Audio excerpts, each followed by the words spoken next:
সুন্দর বৃষ্টি হচ্ছে বলো। আমরা বোধহয় সবাই এই বৃষ্টিটার জন্য ওয়েট করছিলাম। দারুণ লাগছে সকালবেলাটা, জানো তো।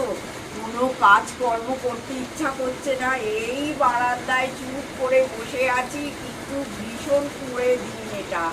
তবে আরেকটু জোরে বৃষ্টিটা হতে হবে, জানো তো, নাহলে ঠিক আমাদের গরম যেটা পড়েছে সেটা একটু শান্ত হচ্ছে না শরীরটা।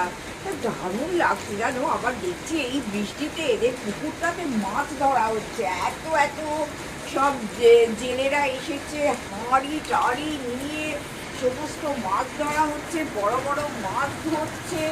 দারুণ লাগছে। কিন্তু আমাদের সামনেটা এত গাছপালা হয়ে গেছে না, বন জঙ্গল, যার জন্যে তোমাদের সঙ্গে ঠিক সেইভাবে শেয়ার করতে পারছি না। কিন্তু এই দিকটা দিয়ে পুরো দেখা যাচ্ছে।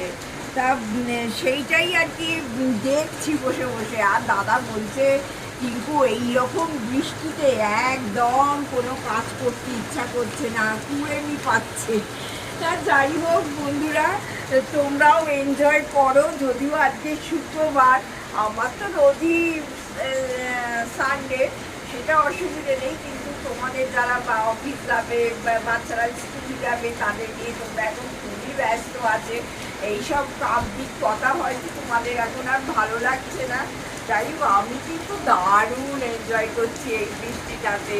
Welcome back to my channel lifestyle with টিঙ্কুর তরফ থেকে তোমাদের সবাইকে স্বাগত জানি। একটা বর্ষা মুখর সকালে তোমাদের স্বাগত জানাচ্ছি।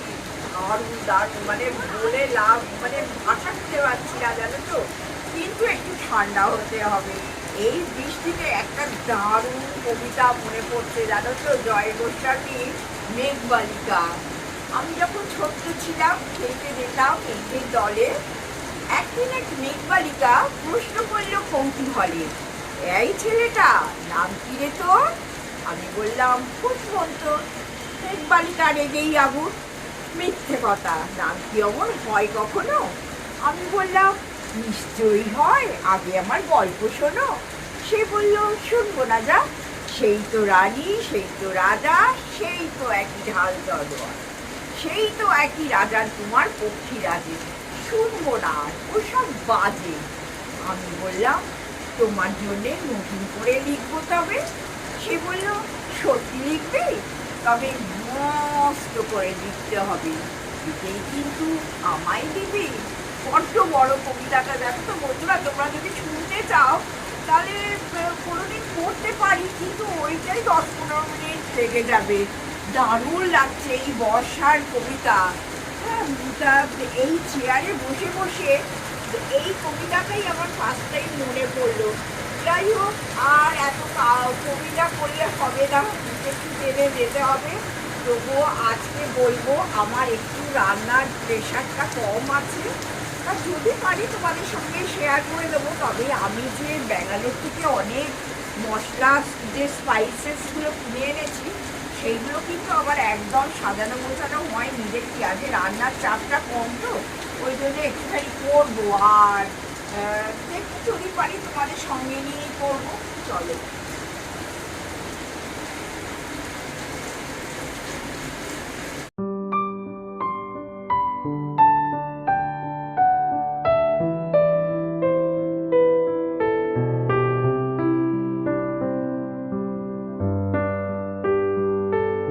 আবার একটু বাদে তোমাদের সামনে এলাম, ব্রেকফাস্ট করলাম, দাদাকেও দিলাম, সব কিছু করলাম। করে আজকে যেহেতু বললাম আজকে রান্নার চাপটা নেই, আমি না এই এক্সট্রা কাজগুলোকে করে নিই।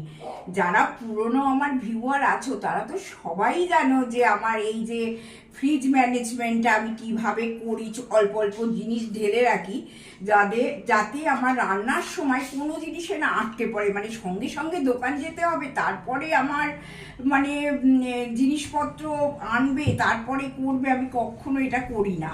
ফ্রিজে স্টোর করে রাখি, অনেক দিন ভালো থাকে, কোনো অসুবিধে নেই। আর ওই যে বন্ধুরা আমাকে জিজ্ঞেস করেছো যে এই শিশিগুলো, আগের ভিডিওতেও বলেছি, আবার আমি জানি আমার বন্ধুরা জিজ্ঞেস করবে, এই শিশিগুলো সব ডিমার্ট থেকে আমি ব্যাঙ্গালোর থেকে কিনে এনেছি। কলকাতায় তো ডিমার্ট নেই, অতএব পাওয়ার কোনো চান্সই। দেখো এইগুলো হচ্ছে এই 4খানা যে শিশি, এইগুলো নতুন, দেখবো কোথায় কি ঢালা যায়। আর অনেক স্পাইসেস আছে দেখেছো, সেগুলো তোমরা দেখেছো আমি সব এনেছি। কিন্তু এতদিন প্রায় 1.5 সপ্তাহ হলো এসেছি, আর কিচ্ছু করা হয়নি জানো। মানে এত গরম হচ্ছে যে গরমে আমি এগুলো কি করে ঢালাঢুলি করবো, আর না করলেও অসুবিধে বলো, কাজের সময় তো হাতের কাছে সব জিনিসটা পাওয়া যায় না। এবার রান্নাঘরেও আমি এত কিছু রাখি না যে একদম রান্নাঘরে ভর্তি ভর্তি করে রাখলাম, সেটাও করি না। যখন যেটা দরকার পড়ে তখন সেটা একটু একটু রেখে দিই। তারপরে আমার তো দেখেছো আমার স্টোর রুম আছে, স্টোর রুমে 2খানা আলমারি আছে, সেখানে থাকে। আর ম্যাক্সিমাম জিনিসই আমি ফ্রিজে স্টোর করে দিই, কোনো জিনিস মানে নষ্ট হয় না জানো তো। ওই জন্য এইটা করি, এবং আমার সব জিনিস বেশ অনেক দিন ধরে ভালো থাকে। তা এই দেখো তোমার এইটা তো দেখিয়ে দিলাম, এইবার একটু মানে ঢালাঢুলিটা করবো। যেগুলো আছে সেগুলো এক্ষুনি ঢালছি না, আর যেগুলো নেই সেগুলো তো আমাকে ঢালতেই হবে। তা আমি যখন এটা করছি, হ্যাঁ আমার বন্ধুরাও নিশ্চয়ই এইগুলো দেখতে ভালোবাসবে, সেই জন্য মনে হলো না একটু ক্যামেরাটা চালিয়ে আর করেই। দেখো এতে আছে 5 মিশরি মশলা, এগুলো কিন্তু আমার সব হোমমেড জানো তো। যখন খুব ভালো মানে রান্না বান্না হয় তখন আমি এই সবগুলো রেখে দিই। এতে দেখো লবঙ্গ আছে, হ্যাঁ পটপট করে তোমাদের দেখিয়ে দিচ্ছি। এতেও আর এক রকমের মশলা করা আছে, এইগুলো সব আমার হোমমেড। আমার ভিডিওতেও কিছুটা কিছুটা দেয়া আছে, তোমরা যদি পারো তো দেখে নিও। এইটা চিলি ফ্লেক্স আছে, দেখো রান্নায় অনেক সময় চিলি ফ্লেক্স লাগে। অল্প করে একটুখানি 5 ফোড়ন আমি মানে রেখে দিয়েছি, তবে এটা শিশিটা ভর্তি ছিল। আমি ব্যাঙ্গালোর থেকে ফিরে এসে দেখলাম যে রান্নাঘরে 5 ফোড়ন ফুরিয়ে গেছে, আবার এই 5 ফোড়নটা এ থেকে ঢেলে নিয়েছি। এইটাই আমি তোমাদের, আমার কেমন মনে হয় বলো তো, আমার কিছু জিনিস দেখে আমার বন্ধুরা যদি একটু উপকৃত হয় তাতে আমি খুব খুশি হয়ে যাই।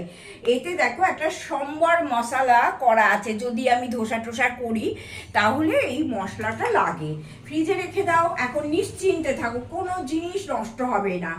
এটাও যেমন দেখো একটু আমচুর পাউডার ফ্রিজে রেখে বাইরে রেখে দিলে, এই প্রচণ্ড গরম, তোমরা সবাই বুঝতে পারছো যে কি প্রচণ্ড গরম পড়েছে। এই যে দেখো এখানে একটু ছোট এলাচ আছে, তারপরে পোস্তটা মনে হয় একটু ঢালতে হবে, যাই হোক দেখছি। তারপরে এখানে দেখো জয়িত্রী, জায়ফল, যদি কিছু ভালো রান্না ফান্না করে তোমরা দেখবে বাইরে রেখে দাও, তোমার এই জিনিস নষ্ট হয়ে যাবে। সেটাই আমার বলার মূল উদ্দেশ্য আর কি। যাই হোক এইটা তো আমি এখন সরাচ্ছি, তারপরে কি ঢালবো না ঢালবো সেটাও তোমাদের সঙ্গে একটু একটু শেয়ার করে দেবো। আসলে না টাইমটা কমের জন্য বেশিটা দেখাতে পারি না আর কি। এখানে দেখো চাল মগজ এইসব আছে, তোমরা তো সবাই জানো এটা ফ্রিজ ম্যানেজমেন্টের জন্য আমি এটা কিনে এনেছি। হ্যাঁ যেগুলো আমার এক্ষুনি দরকার নেই সেগুলো কিন্তু আমি ফ্রিজে স্টোর করে দিচ্ছি। যেমন দেখো 2টো সর্ষের আছে, হ্যাঁ বা আমার মানে স্টোরে আছে আর কি সর্ষে, যার জন্য এই ফ্রিজে স্টোরে। এটা হচ্ছে দেখো গোলমরিচও আছে, এখন আর খুলছি না। এই দেখো সব গোলমরিচ, অনেকগুলো গোলমরিচ নিয়ে আসা হয়েছে। এই দেখো ছোট এলাচ, হ্যাঁ আছে, এই তোমাদের তো দেখালাম এই সবে, এই যে ছোট এলাচ এতটা আছে, আবার রান্নাঘরেও আছে। অতএব আমি ঢালছি না এগুলোকে। এইখানেও আর একটা ছোট এলাচ আছে দেখো, এই যে এইটাও ঢালছি না। তবে আমি এইটাকে একটা রাখবো, আর এইটা হচ্ছে ফ্ল্যাক্সিড, হ্যাঁ আমি এইটা একটা মুখে প্যাক করবো, ওই জন্যই আমি এটা নিয়ে এসেছি। তার ফ্ল্যাক্সিড খাওয়াও খুব ভালো, তোমরা এটা করতে পারো। আর প্যাকটার জন্য একটা বিগ বাস্কেট থেকেও আমরা ফ্ল্যাক্সিড নিই, হ্যাঁ সেও আছে, আমরা খাই মাঝে মধ্যে, খুব মানে কি বলবো নিয়ম করে না খেলেও খাই, আর খাওয়া ভীষণ ভালো। এই যে আর একটা ছোট এলাচের দই আছে, আবার একটা আছে, দেখো কতগুলো সব নিয়ে এসেছি। আর এইখানেও একটা ফ্ল্যাক্সিড আছে, এটা আমি এখন রাখবো না এর মধ্যে। আর দেখো এই যে পোস্ত নিয়ে এসেছি, আর এটা হচ্ছে স্টার অ্যানিস, অনেকগুলো স্টার অ্যানিস আছে। তা এইগুলো সব আমি এর মধ্যে অ্যারেঞ্জ করে রেখে দিলাম, তাহলে আমি জানি যে এর মধ্যে আমার সব স্পাইসেসগুলো থাকে, তা আমার সুবিধা হবে। এই যে এইভাবে আমি এটা রেখে দিলাম। আর দেখো এইখানে সাদা তিল, মানে আমি আমার লোকাল শপ থেকে নিয়ে এসেছি, যেটা আমার এখনো ঢালা হয়নি। হ্যাঁ এই সাদা তিলটা আমি এর মধ্যে রেখে এটা আমি ফ্রিজে স্টোর করবো, যখন লাগবে আমি সেটা নিয়ে নেব। আর একটাও জিনিস বন্ধুরা এর সঙ্গে বলে দিই, সাদা তিল খাওয়া কিন্তু ভীষণ ভালো, জানো তো, ভরপুর ক্যালসিয়াম আছে এর মধ্যে। তোমরা খেয়ে দেখতে পারো, কিছুতে তিল তিল দিয়ে যদি খাও তা ভরপুর ক্যালসিয়াম আছে। সেই জন্যই আমি একটু এনে রাখি, আমরা খাইও সাদা তিলটা। হ্যাঁ, বেটে কোনো তরকারি ফরকারিতে দিলাম, সেটার জন্যই আমি নিয়ে এসে রেখে দিয়েছি। আচ্ছা, আর একটাও জিনিস হচ্ছে, দেখো আমি না পোস্তটা একটু ঢালবো, তবে এতে আর ঢালবো না। দেখেছো এইখানেও আছে একটা ঝুড়িতেই, দেখো এটা গোলমরিচ এতটা খোলা আছে, এইখানেও এক রকমের মশলা করা আছে। আমার নানান রকম মশলা আছে এবং আমার চ্যানেলে নানান রকম রেসিপি আছে, কোনটা পাঞ্জাবি মশলা, কোনটা বাঙালিদের মশলা, সব আছে। তোমরা যদি তোমাদের কারোর ইন্টারেস্ট থাকে তোমরা দেখে নিতে পারো, আর না হলে আমাকে বলবে, আমি ঠিক সময় করে একদিন দেখে নেব। এই যে এখানে পোস্তটা আছে বন্ধুরা, এই পোস্তটাকে আমি এর সঙ্গে মেশাবো না, কারণ এটা তো অনেক দিন আছে আর কি, আগের মাসে কি তার আগের মাসে কেনা, তাই এটা আমি এর সঙ্গে মেশাচ্ছি না। এই পোস্তটাকে দেখো, এই ছোট্ট যে শিশিটা আছে, কি বলো এই শিশিগুলো কি কাজের না, ডিমার্ট থেকে সেই ব্যাঙ্গালোর থেকে সব বয়ে বয়ে এনেছি। হ্যাঁ, তা এই দেখো এই পোস্তটা আমি এর মধ্যে করে রেখে দিলাম, তাহলে আমার ভালো থাকবে। আর এই যে শিশিগুলো, যেগুলো নতুন শিশি, এইগুলো আর মনে হয় না এখন লাগবে বলে, যদি লাগে দেখি আবার রান্নাঘরে যাই, গিয়ে যদি লাগে তাহলে তো নিশ্চয়ই আমি নিয়ে আসবো। আর এই দেখো এখানে দুখানা গোলমরিচও দেখতে পেলাম। যাই হোক, এই চিলিটা কিন্তু আমি ফ্রিজে স্টোর করছি না, এটা বাইরেই রেখে দিই, রান্নাঘরে লাগে আর কি।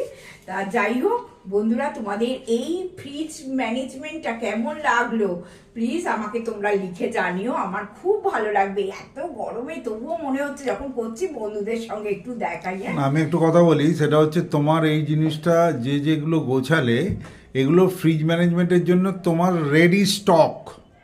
তোমার রান্নাঘরে যেগুলো দৈনন্দিন লাগছে তার সঙ্গে এর কোনো সম্বন্ধ নেই।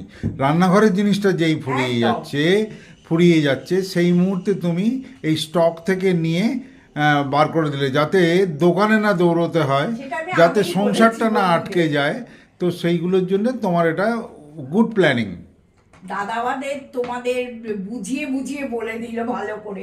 ঠিক আছে, দাদাও তো আমার বলো চ্যানেলের একটা মেন পার্ট।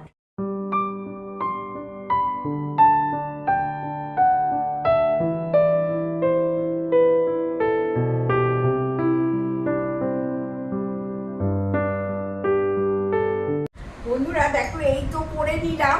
এইবার আমি ফ্রিজে কিভাবে স্টোর করছি সেটা তোমাদের সঙ্গে একটু ছোট্ট করে দেখিয়ে দিলাম। এই দেখো, এইখানে কিন্তু আমার জায়গা আছে, হ্যাঁ, এইগুলো রাখার জন্য এইখানে আমার জায়গা আছে। এই জায়গাটাকে আমি ইউটিলাইজ করবো এই সব রাখার জন্য।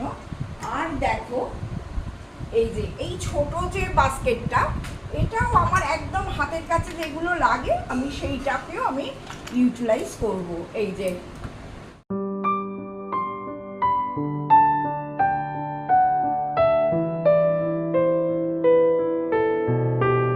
চৌকো চৌকো শিশিগুলোকে আমি এইখানে স্টোর করে দিলাম, যাতে আমার সুবিধে হয় চোখের সামনে দেখার। এই পোস্ত এখানে আমি স্টোর করে দিলাম।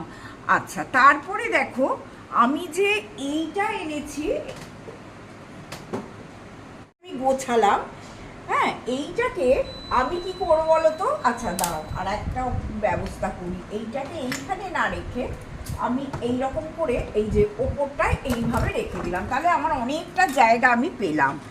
তারপরে এইটাকে রেখে দিলাম, এরপরে এইটাকে রেখে দিলাম। আর এটা কি বিরিয়ানি মশলা, আচ্ছা বিরিয়ানি মশলাটা এর পাশে রেখে দিলাম। দেখো আমার কিন্তু কত অল্প জায়গার মধ্যে আমার সুন্দর করে আমার ফ্রিজটা ম্যানেজমেন্ট হয়ে গেল। এটা দারুণ। আবার ফ্রিজটা বন্ধ করে দিই, না হলে কি হবে, পিক করছে। আর দেখো এইখানে আর একটাও জিনিস তোমাদের দেখিয়ে দিই, মানে তোমাদের জন্যই এটা কিন্তু দেখাচ্ছে। এই যে এইখানে এত জিনিস আছে, এইগুলো তোমরা জানবে আমি যখন ট্রেনে যাই বা আমাদের বাড়িতে কোনো খাবার দাবার আসে, হ্যাঁ, সমস্ত বা প্লেনে খুব একটা এগুলো দেয় না, যাই হোক। যখন আমি যাই তখন এই দেখো এখানে কেচাপ আছে, এখানে নানান রকম মিক্সড প্রিকল আছে, হ্যাঁ, এইগুলোকে আমি নিয়ে ফেলে দিই না, এইগুলো আমি নিয়ে চলে আসি। আর তারপরে আমি এইগুলোকে বাড়িতে ইউটিলাইজ করি। হ্যাঁ, তোমরাও এটা কিন্তু করতে পারো, যে ব্যাগের এক কোণে তোমরা রেখে দিলে আর তারপরে তোমরা এটাকে ইউটিলাইজ করলে, আমার জিনিসটা কাজেও লাগলো আর ভালোই হয়। প্রিকলগুলো বলো বা এই সস টসগুলো বলো, খুব খারাপ কিন্তু হয় না। আমি তো কাজে লাগাই, ফেলে নষ্ট করি না। যতটা আমি করি, আমার ইচ্ছে আমার বন্ধুদের সঙ্গে একটু ছোট্ট করেও দেখিয়ে দিই, যাতে আমার বন্ধুরা আমার থেকে একটু হলেও কিছু শিখতে পারে বা আমি কিছু তাদের ভালো করতে পারি। হ্যাঁ, আজকের মতো বন্ধুরা ভিডিওটা আমি শেষ করলাম। যদি আজকের ভিডিওটা ভালো লাগে অবশ্যই সাবস্ক্রাইব করতে ভুলো না, আর সঙ্গে থাকো। আর লাইক তো বলি, লাইক করতে এতটুকু টাইম লাগে না। আমার বন্ধুদের ওপর একটা আবদার, তোমরা কমেন্টে যারা করো তারা তো রোজই করো, যদি তোমাদের না সময় থাকে তাহলে একটা লাইকও করে দিতে পারো, আর কমেন্ট করলে তাহলে তো আমি ভীষণ খুশি হয়ে যাব। সঙ্গে থাকো। আজকের মতো টাটা, খুব আনন্দ করে দিনগুলো কাটাও। হ্যাঁ, আবার কালকে একটা নতুন ভিডিওর সঙ্গে তোমাদের দেখা হবে।